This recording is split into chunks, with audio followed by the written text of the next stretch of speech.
It's 1:30 in the night. Night 1:30 மணிக்கு என் ரூமை நான் க்ளீன் பண்ணிகிட்ருக்கிறேன். ஜஸ்ட் லைக் இப்போ தான் க்ளீன் பண்ணி முடித்தேன். Just I organised my room to some extent.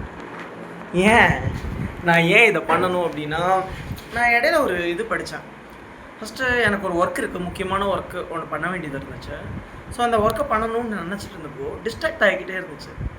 நான் அன்றைக்கி ஒரு கோட் படித்தேன். First when you have some distractions, ரொம்ப சிம்பிளான ஒரு விஷயம், க்ளீன் யுவர் ரூம்னு போட்டிருந்தாங்க. எனக்கு அது புரியல, எப்படிடா எக்ஸிக்யூட் பண்ண முடியும், என்னடா அப்படின்னு யோசித்தேன். But it really works. ஏன்னா நம்ம முன்னாடி ஒரு விஷயம் மெஸ்ஸியாக இருக்கிறப்போ நம்மளை அது டிஸ்ட்ராக்ட் பண்ணிக்கிட்டே இருக்குது.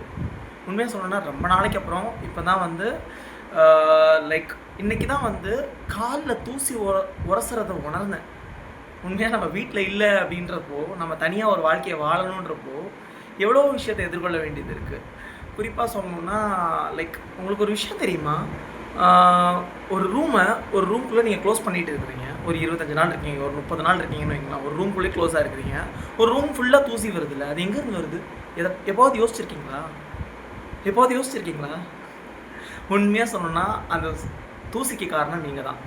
நீங்கள், நான் எல்லாருமே வந்து டெய்லி ரூமில் இருக்கிற தூசியை ப்ரொடியூஸ் பண்ணிட்டே இருக்கிறோம். புரியலையா? டெய்லி உங்கள் உடம்புலேருந்து ஒவ்வொரு நிமிஷமும் 30,000 to 40,000 ஸ்கின் செல்ஸ் டெத் ஆகிக்கிட்டே இருக்குது. அதாவது ஒரு நாளைக்கோட எண்டில் நீங்கள் பார்த்தீங்கன்னா 8 to 9 கிராம் அளவு டெட் ஸ்கின் செல்ஸ் உங்கள் உடம்புல வந்து உதிர்ந்துக்கிட்டே இருக்கும். செல்ஸ் இறந்து அதாவது இன்றைக்கி நீங்கள் பார்க்குற ஸ்கின் செல்ஸு ஒரு 28 to 30 நாளுக்கு அப்புறம் கம்ப்ளீட்டாக வேறு ஸ்கின் செல்ஸ் உள்ளேருந்து டெவலப் ஆகி மேலே வந்துடும். அதனால தான் ஒரு மாதம் நீங்கள் ஒரு வீட்டுக்குள்ளே இருக்கிறப்போ உங்களோட கலர் சேஞ்ச் ஆகிறது பார்க்குறது, வெள்ளையாயிட்டுன்னு சொல்கிறதெல்லாம், அந்த காமெடியெல்லாம் இதனால தான் நடக்குது. Okay, coming to the point. So இது எல்லாமே ஷெட் ஆகி தான் ஹவுஸ் ஹோல்ட் டஸ்ட்டுன்னு நம்ம சொல்கிறதுல பெரும்பாலும் காற்றுல வரக்கூடிய தூசி அதெல்லாம் தவிர்த்து பெரும்பாலான சோர்ஸ் வந்து நம்மளுடைய உடம்புலேருந்து உதிரக்கூடிய ஸ்கின் செல்ஸ். அதாவது நீங்களும் நானும் நம்மளுடைய அங்கமாக இருக்கக்கூடிய ஸ்கின் செல்ஸ், உதிர்ந்த டெட் ஸ்கின் செல்ஸ் கூட தான் நம்ம குடும்பம் நடத்திட்டு இருக்கிறோம்.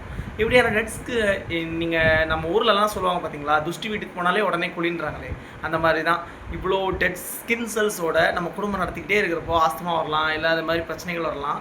அதை விட ஒரு என்ன சொல்கிறது, அந்த தூசியெல்லாம் நீக்கினதுக்கு அப்புறமே ஒரு தெளிவு ஏற்படுது. ஸோ முடிஞ்ச வரைக்கும் வந்து லைக் ஐம் அ பர்சன் நான் அன்ஆர்கனைஸ்டாக சயோட்டிக்காக இருந்துட்டு இருந்த ஒரு பர்சன்.